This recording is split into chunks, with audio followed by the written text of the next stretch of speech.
Bank سے گھر لینا جائز نہیں ہے جو سود ہے. میں شیعہ کا جنازہ بہتر یہ ہے کہ شیعہ کا جنازہ نہ پڑھا جائے. اور کہتے ہیں کہ بھی حضرت علی جب پیدا ہوئے تو ان کے پیدا ہونے سے پہلے ان کے لیے دیوار پھٹ گئی تھی، یعنی ابھی تو پیدا ہی نہیں ہوئے تھے، کرامات پہلے شروع ہو گئی ہیں.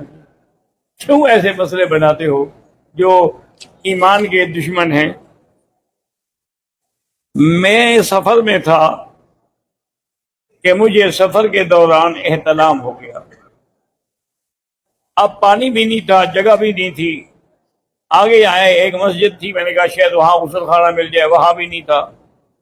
تو اس لیے میں نے بس وضو کیا اور مسجد کے اندر چلا گیا، اسی حال میں نماز ادا کی. استغفار کرو، توبہ کرو. کسی حال میں بھی ناپاک ہونے کے بعد، احتلام کے بعد تم نماز نہیں پڑھ سکتے تھے. نماز بھی لوٹاؤ اور استغفار بھی کرو.